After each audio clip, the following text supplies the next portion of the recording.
The views and opinions expressed in this video are my own and do not reflect those of any other individual, organization, or entity. We shouldn't have worked. We shouldn't have been there. None of us should have been there. On September 27, 2024, water flooded the Impact Plastics Company in Erwin, Tennessee. According to news reports, some employees were rescued by a helicopter while 6 employees perished. This is what's left of Impact Plastics.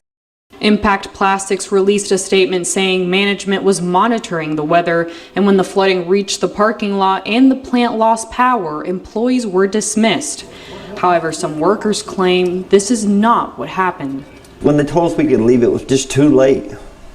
I mean, there was no way out. Some people made it out with four-wheel drives, but if you didn't have four-wheel drive, or if you were stuck in that line I was stuck in, it was too late. Employees were told to leave the plant at least 45 minutes before the gigantic force of the flood hit the industrial park. There was time to escape.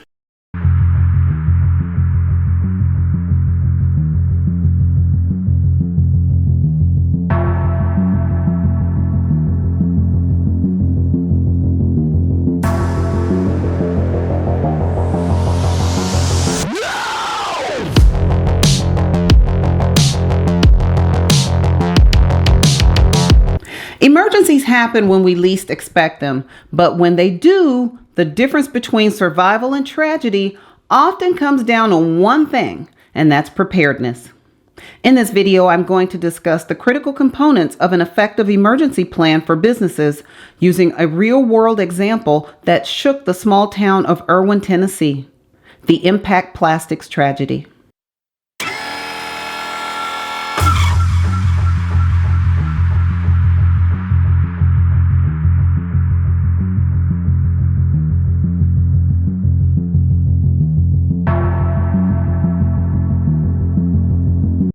An emergency plan is not just a document, it's a lifeline. It outlines what to do before, during, and after a crisis, ensuring employees, customers, and the business itself remain safe. Yet, many businesses either lack a plan or have one that's outdated and ineffective. A well-crafted emergency plan should outline, in writing, step-by-step procedures for different scenarios. Who should be contacted first? How should evacuations be handled? One of the first steps in creating an emergency plan is to assess your company's unique risks. This means identifying any situations that could harm employees, damage property, or disrupt business operations. Risks can include natural disasters like earthquakes, accidents as fires, chemical spills, security threats like theft or cyber attacks, or in the case of Impact Plastics, floods. The company should also consider internal risks, such as equipment failure or power outages. By understanding your unique risks, your company can create specific steps to prevent problems and respond quickly if an emergency happens. This keeps employees safe and ensures the business can recover easily. We didn't know what to do. We were in panic mode. So the water was coming up, and then we did what we had to survive. You can see that destruction right behind me, and that's actually Impact Plastics right there. I want to know why the help didn't come to rescue the people that were there, his wife included. There was 5 people on top of a trailer calling 911, calling for help. There are families of the workers missing from Impact Plastics. They continue to search for answers about the search for their loved ones.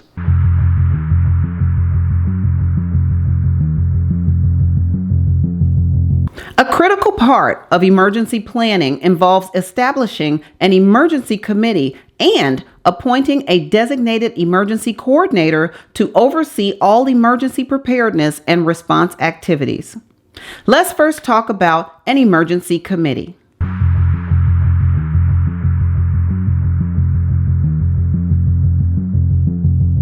An emergency committee brings together key personnel from different departments to develop, implement, and maintain the company's emergency response plan.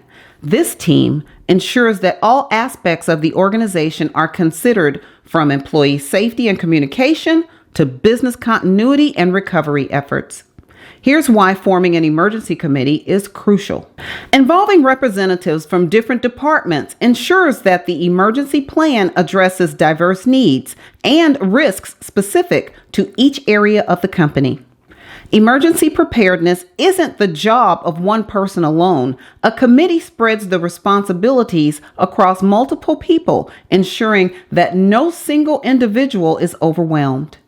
Each committee member brings unique skills and perspectives, whether it's HR managing employee welfare, IT securing digital assets, or facilities ensuring physical safety.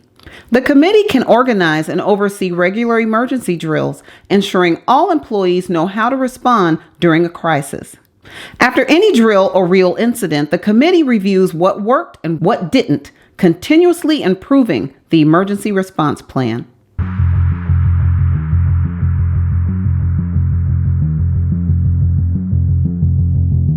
Just as a mayor leads a city or a governor manages a state during a crisis, every company needs a designated emergency coordinator to take charge when emergencies arise. This individual is the go-to person for all things related to emergency preparedness and response.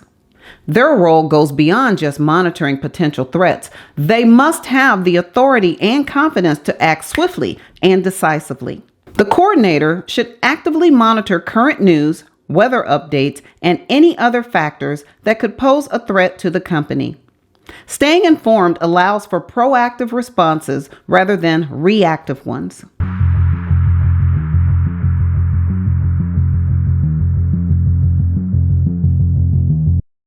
In an emergency, time is of the essence.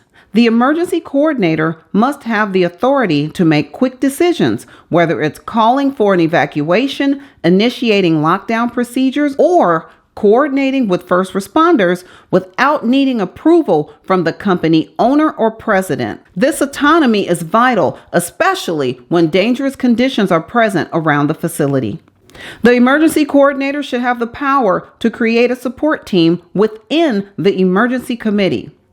Now, this team will assess in specific tasks like managing communications, securing physical assets, or helping employees evacuate safely. Holding internal meetings to discuss risks, share updates, and address employee concerns is a crucial part of the role. The coordinator ensures that everyone is on the same page with regard to their responsibilities during an emergency. Emergencies often affect more than one company or building. The coordinator should establish relationships with nearby companies, local authorities, and emergency services to ensure smooth coordination during widespread incidents. If a situation becomes dangerous, the emergency coordinator should have the authority to immediately evacuate the facility to protect employees and assets. Quick, decisive action can save lives and reduce risks. Right when the power went out, from another employee saying that the parking lot was flooded. I said, "Can we leave?" And the woman said, "No." About 10 minutes later, she came back and said, "Y'all can leave." It was too late. We had one way in, one way out. And when they told us we could leave, the one way out was blocked off. I lost my car and started floating down the river. Guy in a 4x4 came, picked a bunch of us up and saved our lives, or we'd have been dead too. On Monday about the plant evacuation, we reached back out to them again today to see if they wanted to respond to the workers' claims. They referred us back to the original statement from yesterday that said in part that bilingual managers delivered the message to leave the area to the non-English speaking employees and that most left immediately. Some remained for unknown reasons.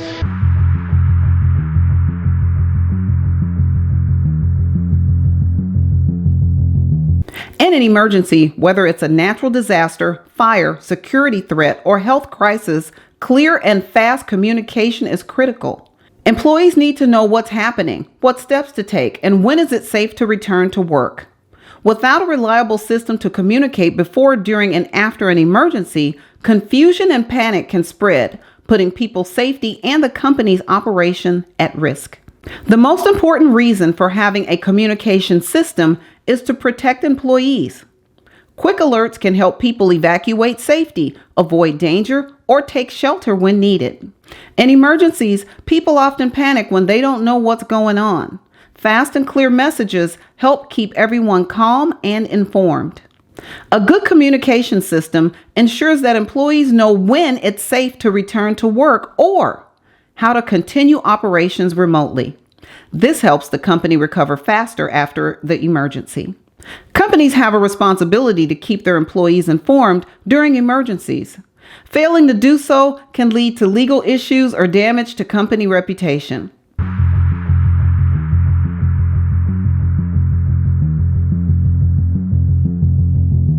There are apps and software available that allow companies to send mass text messages or alerts to all employees at once.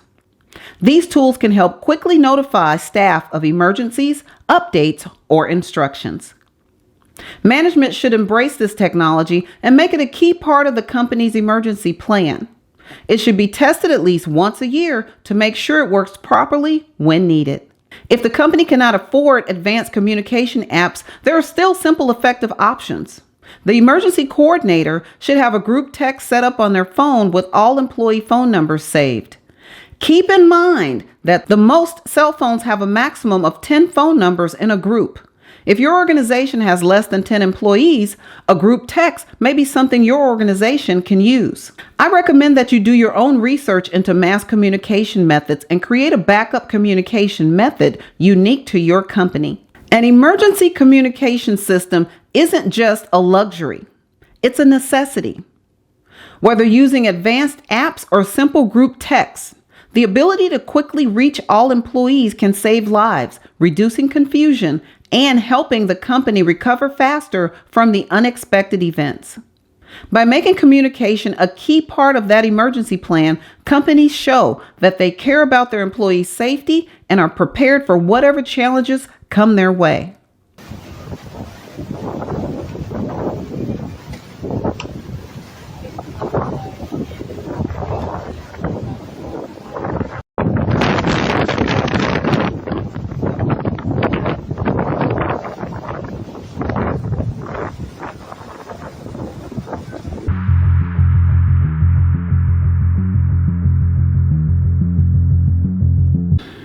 One of the most critical parts of a company's emergency plan is establishing clear evacuation routes and identifying safe shelters.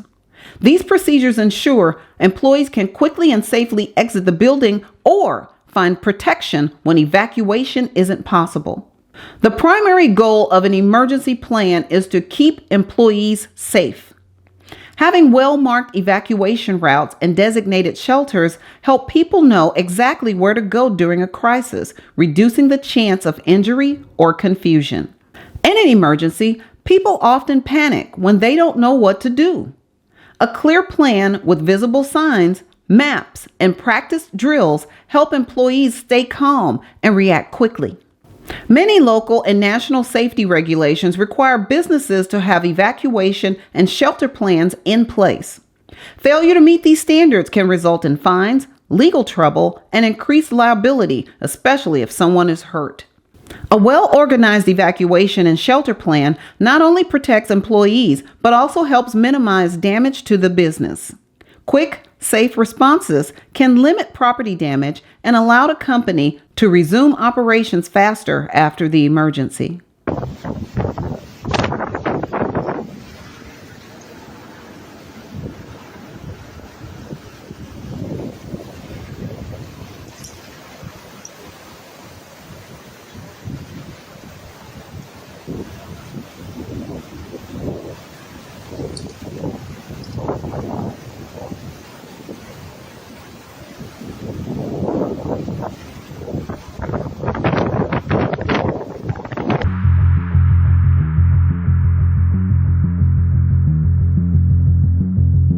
One of the most important parts of being prepared is having a well-structured emergency plan.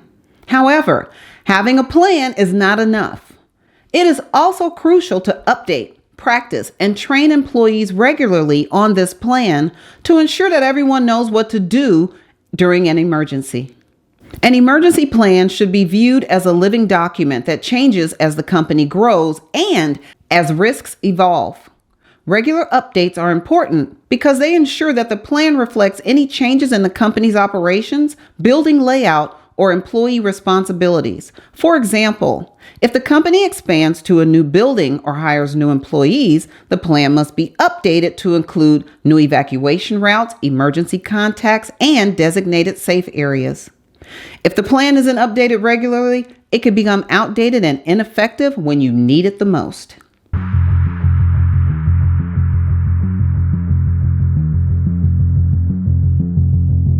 Even the best written emergency plans are not helpful unless employees know how to use them. Practice drills are essential to ensure that everyone knows how to react during an emergency. Regular practice helps employees stay calm and confident when an actual emergency happens. For example, during a fire drill, employees should know how to quickly evacuate the building, where to meet outside, and how to account for everyone.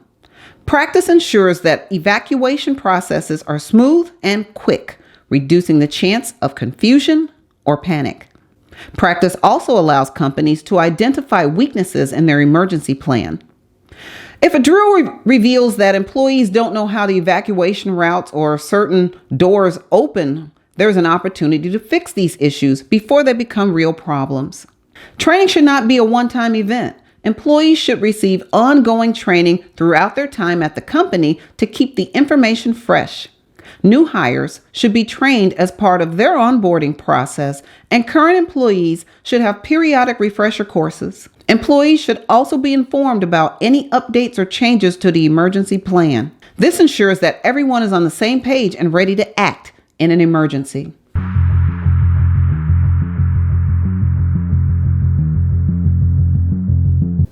A well-prepared company understands that up-to-date contact information is one of the most critical components of an effective emergency plan. During an emergency, time is of the essence, and having quick access to accurate contact information can make the difference between a smooth response and a chaotic situation. Keeping both employee contact details and company emergency contacts updated is essential to ensure safety, minimize damage, and maintain business continuity. In events like fires or building evacuations, it's important to account for every employee. Having up-to-date contact information helps emergency coordinators check in with staff members who may be off-site or missing during head counts.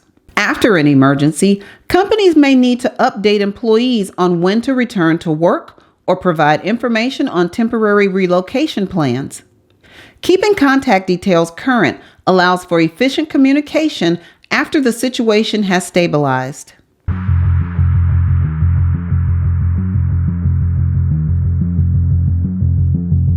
Companies should maintain direct contact numbers for local emergency services, including fire department, police, and medical services. While 911 is the go-to in the U.S., having non-emergency numbers for local departments ensures quick communication for less urgent but still important situations. In cases of property damage, whether from storms, fires, or vandalism, it's essential to have contact information for service providers, like insurance providers, to report damage and start the claim process. Roofing companies, to fix structural damage that could expose the building to further harm. Window repair service, to quickly secure broken windows and prevent additional damage or theft. Electricians and plumbers, to handle utility issues that may arise during or after an emergency.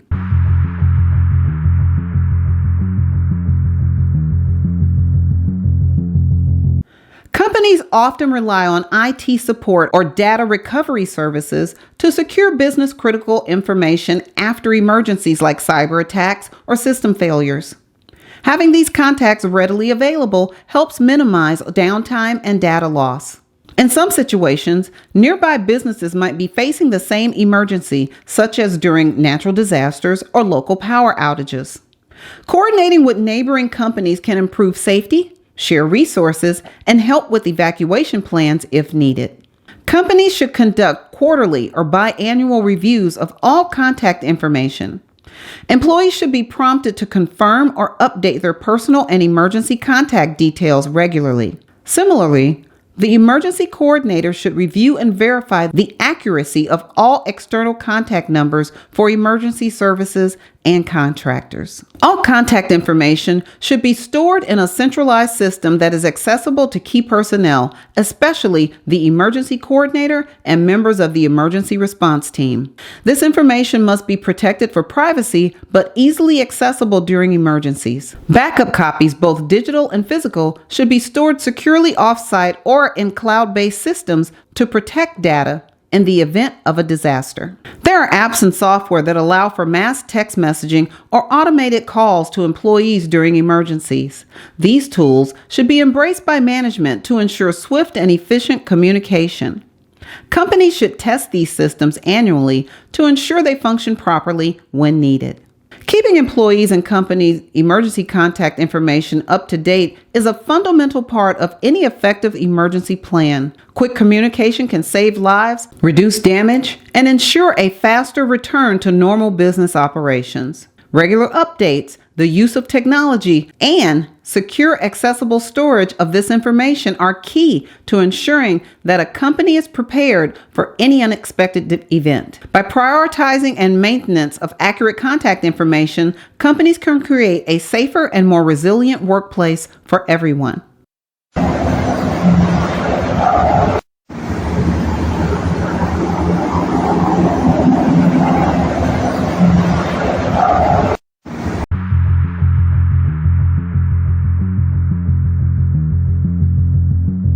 Reviewing and comparing city and county emergency plans is essential for creating a strong, effective corporate emergency plan. By aligning with your local city and county, companies can improve coordination with emergency services, gain a better understanding of local risks, and ensure that employees are protected both on and off the job. Here are a couple of examples. City and county emergency plans are developed based on a thorough risk assessment of local threats, such as a flood zone. By reviewing these plans, businesses can gain a better understanding of a specific risk that may affect their location. Here's an example. A business may not be aware that their building is in a flood-prone area until they review a county's flood risk map. This information is crucial for planning evacuations, safeguarding assets, and again, ensuring business continuity. By actively engaging with local emergency management teams, companies can build strong relationships with key contacts in their city or county. This can lead to better support during emergencies and improve collaboration on future preparedness efforts. One benefit could be that local authorities may offer training opportunities, emergency drills, or updates on new risks that can benefit the company's emergency plan. One of the most critical reasons for businesses to review and compare their city and county emergency plans is to ensure that their corporate response aligns with local protocols. City and counties often have specific procedures in place for handling emergencies such as evacuation routes, shelter locations, and emergency services coordination. Here's an example. If a company's emergency evacuation plan directs employees to a location that is not recognized or safe, according to city plans, it can lead to confusion or put employees at risk. Aligning with local plans ensures everyone is on the same page during a crisis. The time to prepare for an emergency is not after one happens. It's now. If you don't have a plan in place, start today. If you have one, review and practice it and update it regularly. And most importantly, train your entire team so that if the unexpected happens, they are ready. The Impact Plastics tragedy is a stark reminder of what can go wrong when preparedness falls short. If you have an opinion, you're invited to leave a message in the comment section below.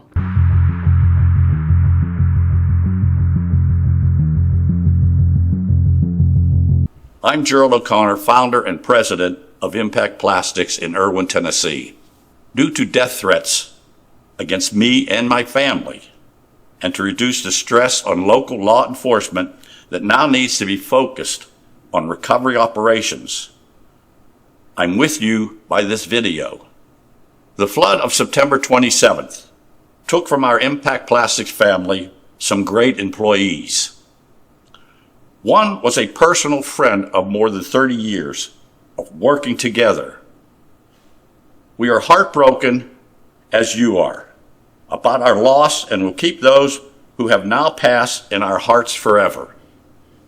Following that day, I ordered an immediate review of the events and the timeline of what occurred that morning, beginning as soon as the last surviving employees and a count of those who were missing were addressed. With help from the National Guard, we were able to help secure the rescue 5 of our employees by helicopter. Today, we share that preliminary report with the public.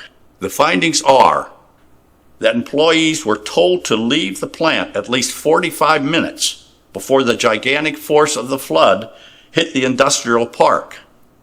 There was time to escape. Employees were not told at any time that they would be fired if they left the plant. After checking to make sure everyone was out of our plant and to rescue important files, I was one of the last people to leave the plant and luckily escape. To our knowledge, no one perished while on company property. My company will cooperate fully with the inquiries from the Tennessee Bureau of Investigation and the Tennessee Occupation and Health Administration in days ahead. For now, our focus is on our employees. Thank you for your hard work as we all try to recover from this tragedy. I fell in love with Erwin and the people back in 1987 as a home for Impact Plastics. My plan is to build back our business in this town that I love as quickly as we can and offer good jobs again to the people who live there.